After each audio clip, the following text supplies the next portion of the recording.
Welcome to Yankee Stadium.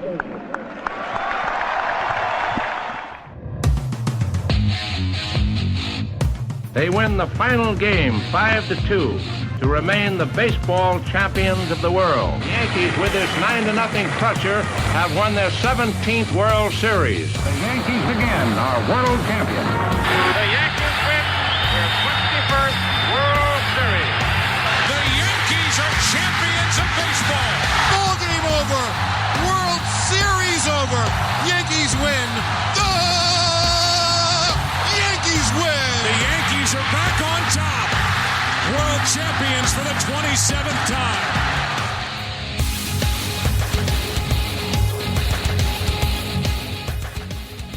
Welcome back, Yankee fans. This is the Chase for 28 podcast. This is episode number 99.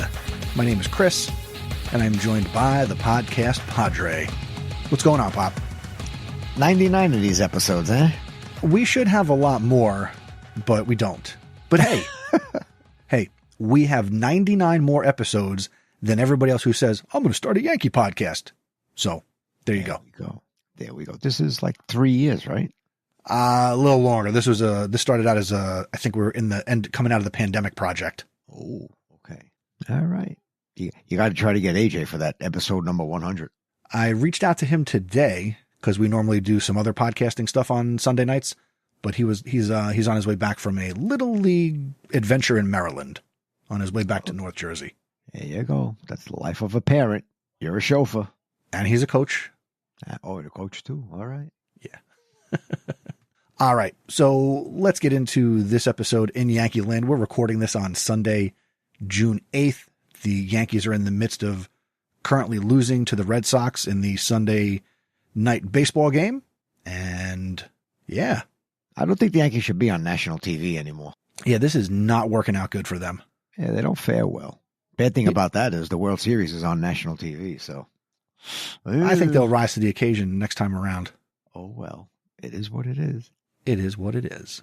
All right, let's get into the trivia question from last episode, which was, who was the first Yankee relief pitcher to win the Cy Young Award? And I have a guess. You have a guess. I have a guess. I did not Google anything, and I thought of this answer when you first posed the question last week. Okay. My guess is Sparky Lyle. I guess it's Sparky Lyle. Well, there's only a select group of pitchers you're going to select from for a Cy Young Award relief pitchers on the Yankees. Well, I lived through Mariano Rivera's entire career, and I don't think he ever sniffed a Cy Young Award. No, he didn't. He didn't. And he but may have but I say it. Sparky Lyle. So does the podcast Cousini in paragraph 8 of his email to us. Yes. Section E, low. So he also says Sparky Lyle. And I thought of that guess before we got his email. Yes. No. Anything from Alex? Alex did not text me this week. So Alex, if you're out there, let me know you're okay, buddy. Well, you both got it. The answer is Sparky Lyle. Ding, ding, ding. Woohoo. And if you also knew it was Sparky Lyle and didn't bother to send it in, shame on you.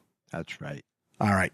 And you said you have another trivia question that we will ask at the end of the episode, correct? Yes, I do. I've got it. Excellent. All right. So Yankees are currently 39-24. They are in first place in the American League East. They currently have a 5-game lead over the Tampa Bay Rays, and we are trying to win the rubber game against the Boston Red Sox. Yeah, I was looking at in the standings, they always show you like the record for the past 10 games. Yankees South, Tampa Bay Rays have been very hot lately. But they're not gaining ground because I believe they've picked up a game in the last week. Yes. Yeah, but they've moved ahead of everybody else, and they're right there. See, it's the benefits of playing in Yankee Stadium. South. Well, still Yankee Stadium. Yes. Since the last game, so last weekend when we recorded, we had the Yankees in LA. That was a fiasco as they lost 2 out of 3 to the Dodgers. They did win on Sunday Night Baseball. They won 7-3 last Sunday. Right. And that was Lou Gehrig Day, as the teams had all were wearing the number 4 patch on their jerseys to celebrate Lou Gehrig. So they lost 2 out of 3 to the Dodgers. They took 2 out of 3 from Cleveland, and right now we're looking for a series win against the Red Sox, but that is not looking too good. Good. Now you're in the future. You're listening to this on Monday morning, maybe Tuesday morning. So that's where we're at. Yep. What are your thoughts on the Bronx Bombers this week? Bronx Bombers. I think they have hit. Oh, even though they're winning, they're above 500 in the games they're playing. I think they are in a lull.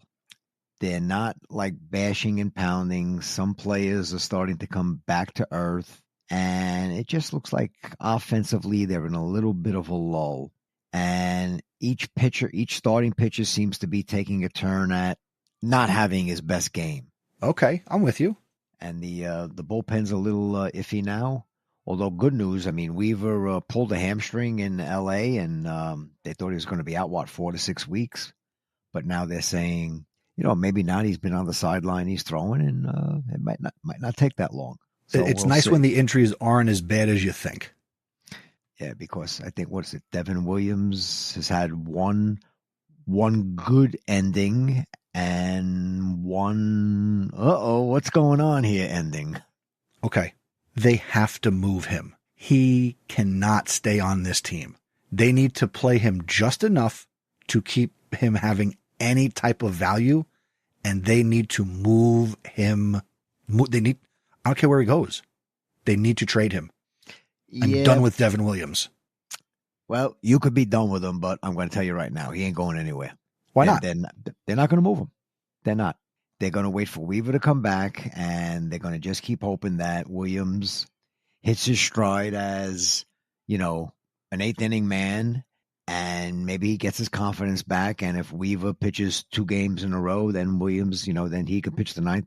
That's what they're going to wait for. They are not going to trade him, period. You heard it here. All right. Yankees, it's bottom of the 6th, 2 on, 1 out. Bellinger just had a nice roping single to left center. Yes. Oh man, DJ LeMahieu has hit a home run. His bat seems to have woken up a little bit. He's batting in the 250s, maybe around 260.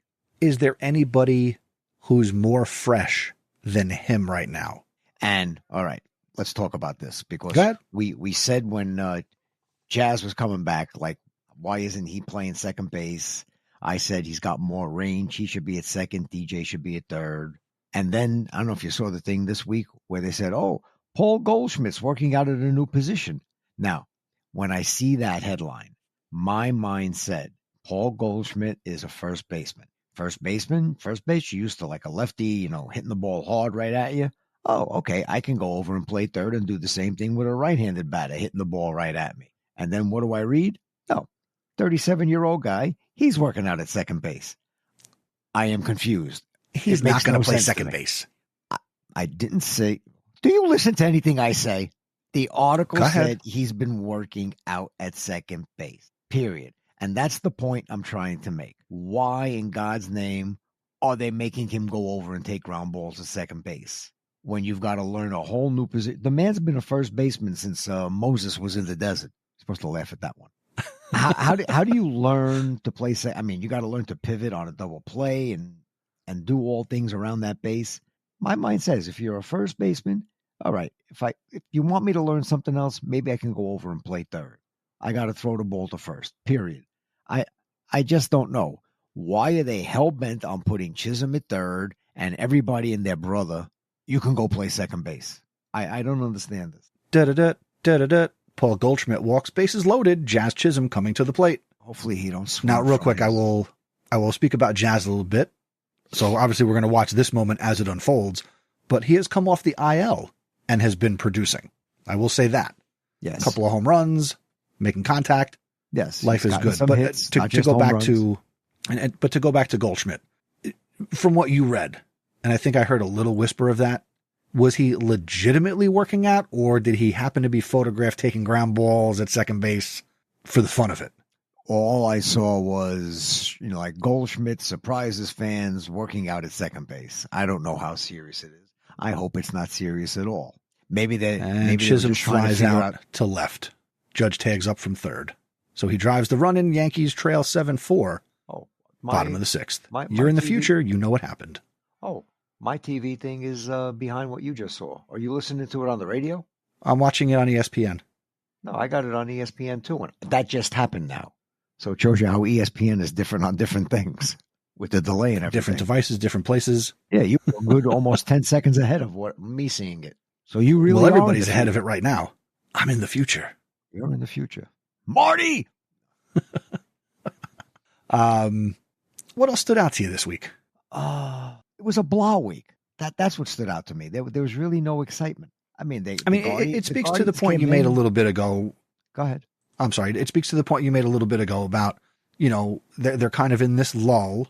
They're winning games, right? I mean, you win a series from Cleveland. Okay. I mean, in the last week, 1, 2, 3, 4 wins. Hopefully we pick up a 5th win this week. That makes you 5-2 on the week. That's a good deal. 3 games over 500 for the week, and we're going to see the Red Sox next weekend as well, as we will be at Fenway Park. I mean, not you and I, that would be cool, but we will not actually be there. Let me guess. Saturday on Fox, Sunday ESPN. Saturday is at 7:15 at night, so I would imagine that's going to be a nationally televised game. Fox game. And Sunday is 1:35, so that is not the Sunday night game. No, this is not the late 90s, early 2000s where ESPN just shoved Yankees Red Sox down everybody's throat. But in between that, we take a trip to Kansas City. Did we sweep Kansas City earlier this year? We swept Kansas City in a 4-game series back on April 14th, 15th, 16th, and 17th. Okay. So on to Kansas City for 3 games. So what has been your impression of the past week?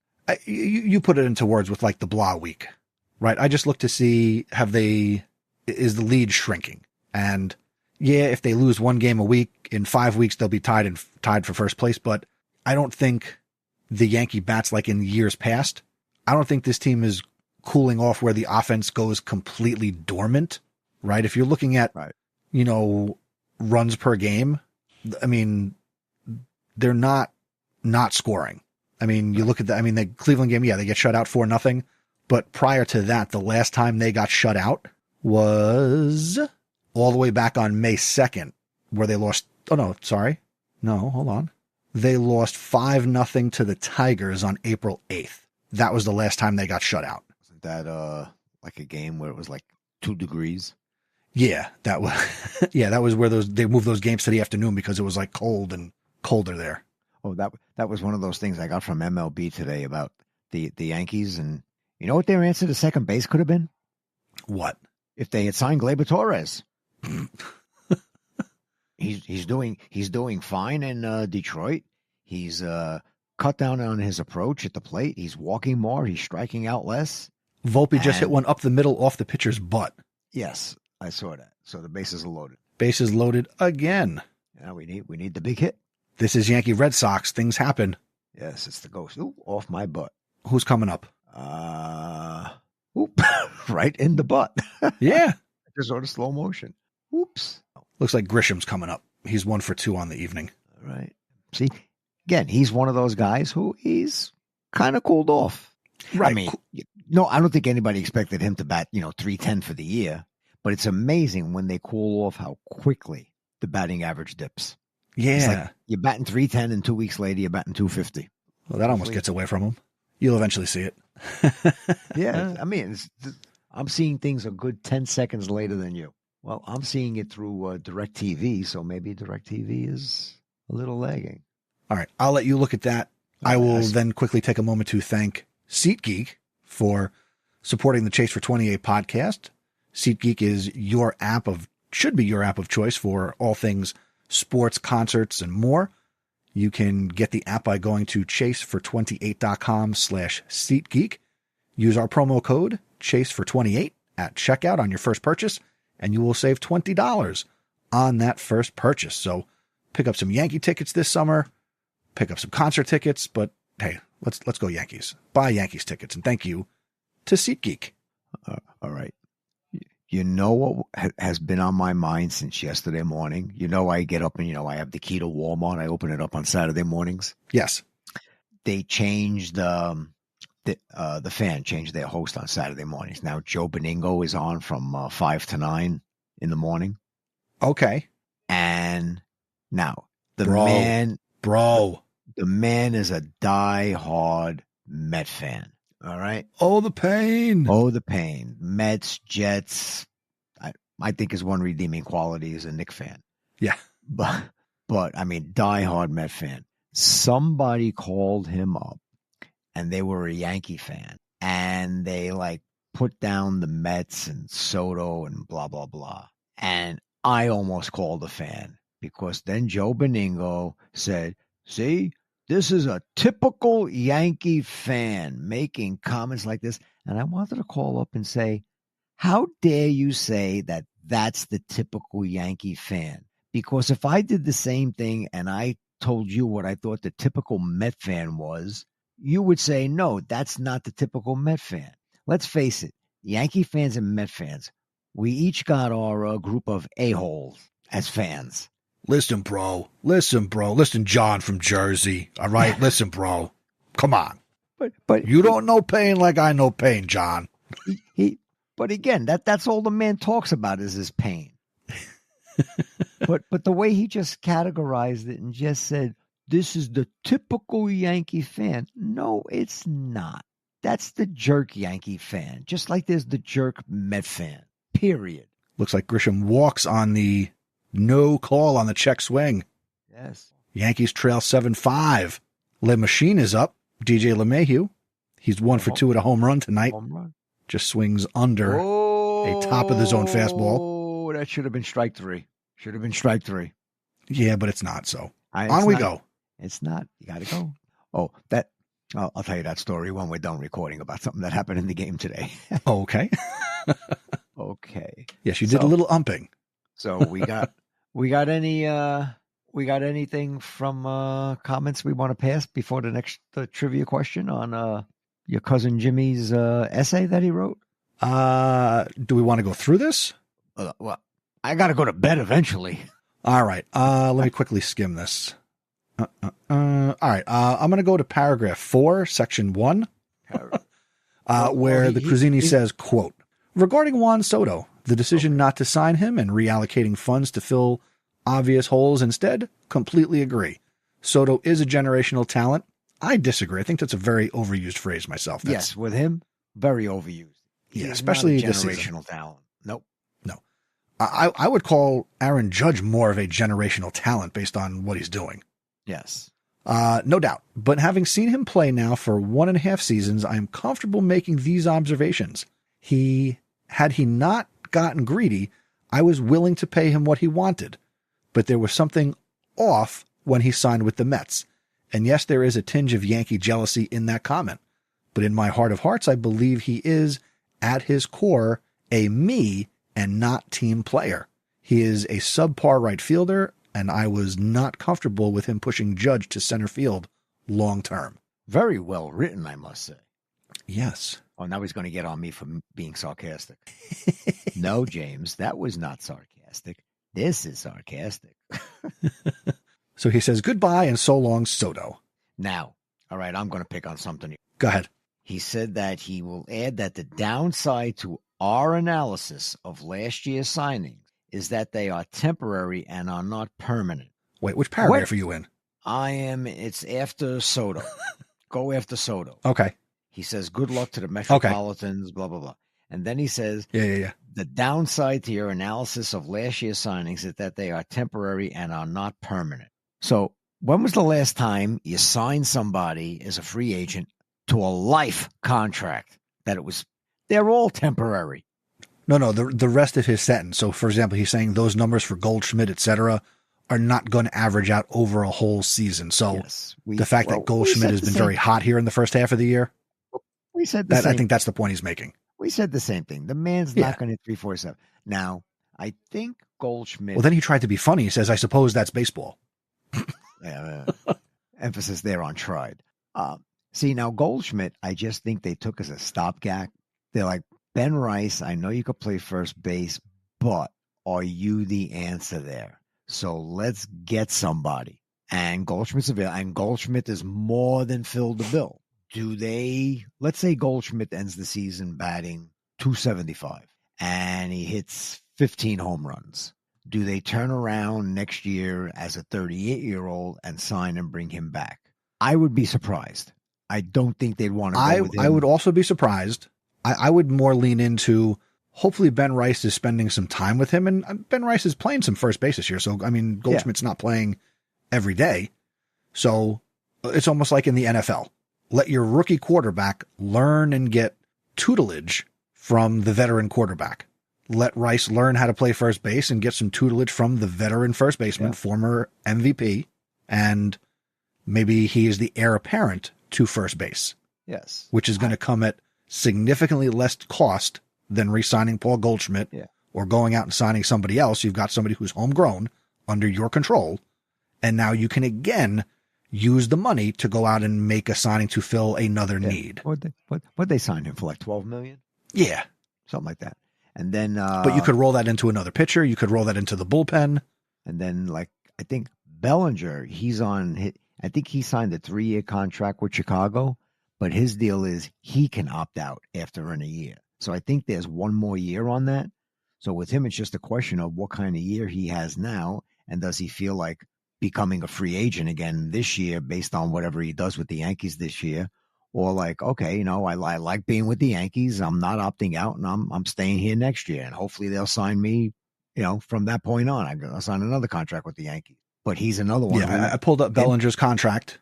Yeah, they could lose him if They could. If he opts back in, it's a player option for $25 million. Whereas this year and last year, he made 27.5. So if he comes next year, he's a $25 million. I just feel if he thinks he can get more than that on the open market. Well, the guy I want. I think in that day and age, I think that's a big gamble. To go out to opt out. Well, again, here we are. The November podcast, just like last year. you know the guy. Let's see if you remember the guy I want them to go get. That he's a free agent at the end of the season. I wanted him last year, and they would have had to trade for him, but now he'll be a free agent. I don't remember. Go ahead. Who is it? Who do you want? Tucker. Who's with the Cubs? Who's with the Cubs? No. Yes. Yeah. Yeah. The Astros traded him to the Cubs, and he's doing good and whatnot. I want him. So if Bellinger opts out, and if Bellinger doesn't opt out, then screw you, Rice. Judge, get the first baseman's mitt. Well, Kyle Tucker is a free agent after this season. That's what I just said. So the Yankees can go out and sign. Oh, that's right. Yeah, sorry. So the Yankees can go out and sign him. And next year will be his age 29 season. And this year he's making $16.5 million. And I don't know that you'd have to go out and sign him for $25 million a year. Well, I think a lot depends on what Bellinger does.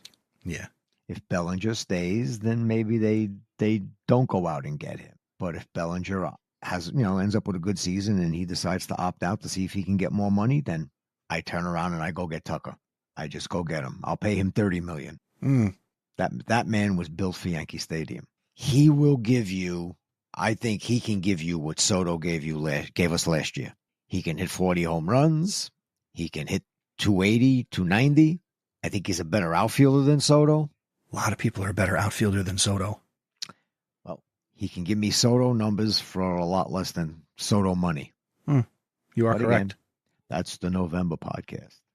Doing a lot of future things here. Well, I am in the future. Don't forget. That's right. Oh, all right. You ready for trivia? Yeah. I just want to pull up one more thing. Okay. And say that episode 1 of this podcast was released on Saturday, November 14th, 2020. So that was right in the middle of the pandemic. That's right. It's almost like Cousin JoJo's podcast back in the pandemic. Yeah. Those were classics. Real quick, because next week will be the 100th episode. Here were the things that were getting spoken about in that November 2020 podcast. Trevor Bauer being a free agent. I think that was before he had his issues with the law and the league. Yes. In segment 3, AJ and I talked about trading for Francisco Lindor in the offseason. And there's something in this episode about the Yankees minor league shakeup. So there must have been something going on at the lower levels with franchises, teams, maybe Trenton not being a team and Somerset coming in, maybe something like that. I don't know. But yeah, November of 2020. And here we are 5 years later doing episode 100 in just a week. Fans, what's your greatest memory of the podcast? Let us know. Feedback at chasefor28.com. All right, Padre. Short, concise feedbacks. You know what? I'll take whatever I can get. That's right. So if you want to send us a voicemail, you want to send us a lengthy email. And by the way, we left out paragraphs 1, 2, 3, and then 6 through 18. Oh, you're going to hear it about that now. I will pat myself on the back because he patted me in the back in paragraph 7. He loved the idea of this is not the chase for 3 when we were talking about the Mets. Right.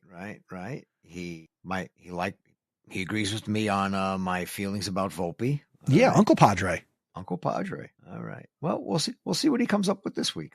Yeah. Jimmy, send us a voicemail.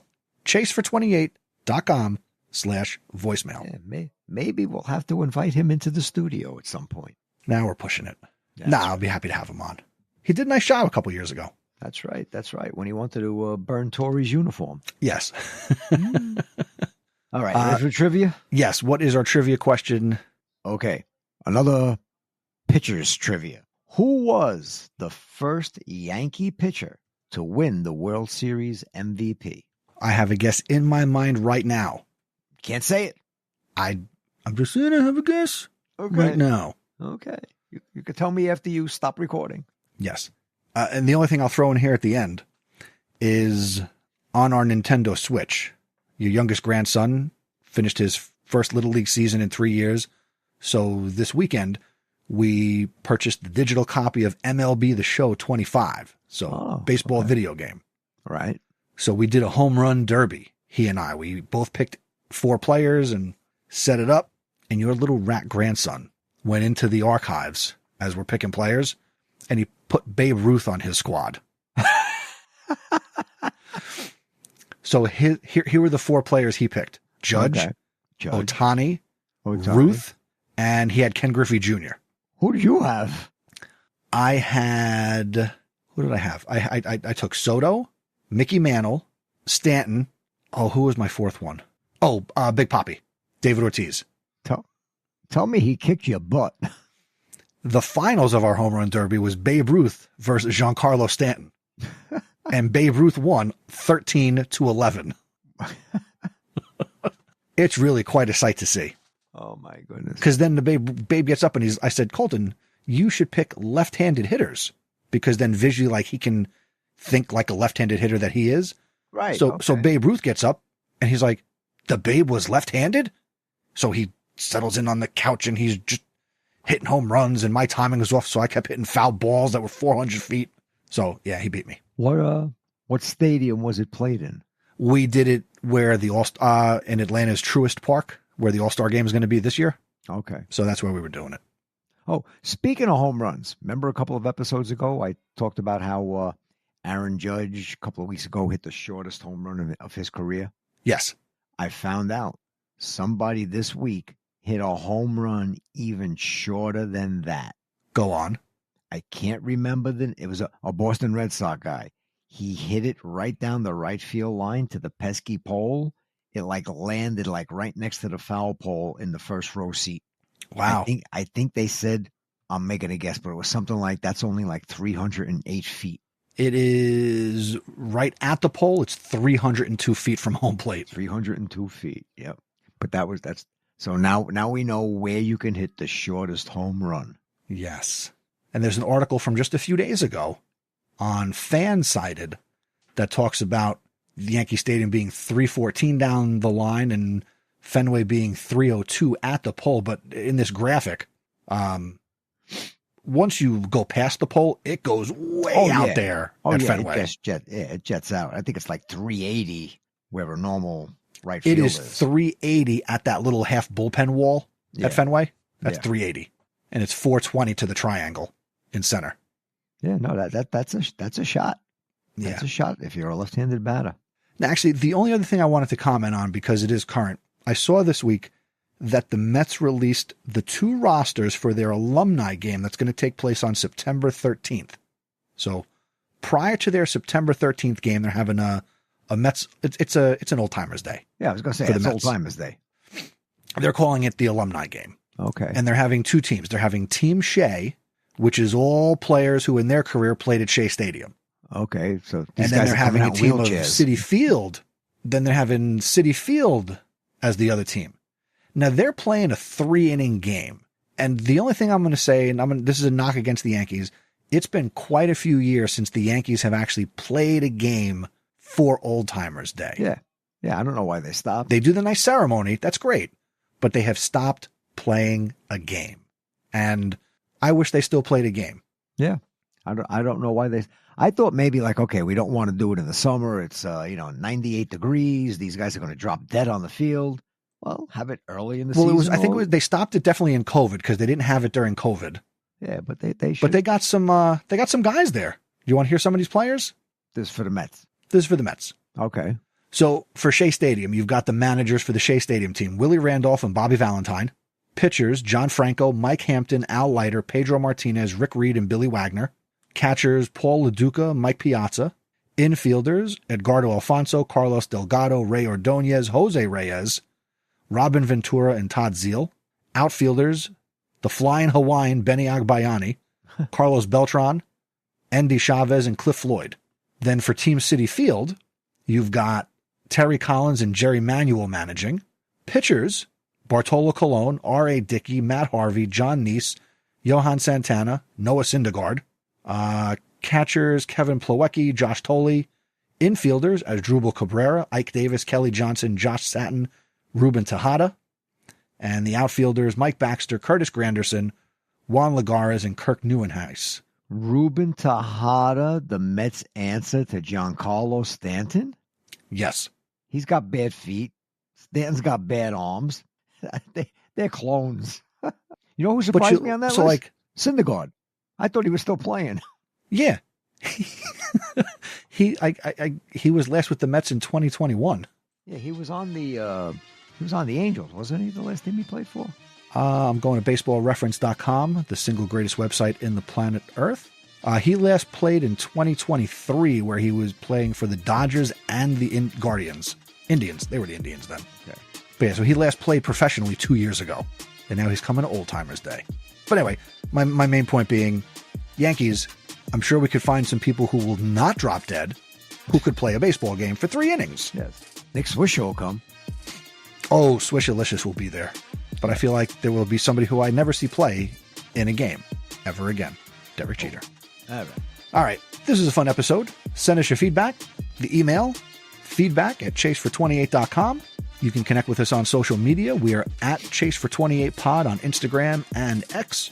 And you can send a voicemail, chasefor28.com/voicemail. And again, check out the SeatGeek app, chasefor28.com/SeatGeek. Save $20 on your first purchase by using our promo code CHASE428.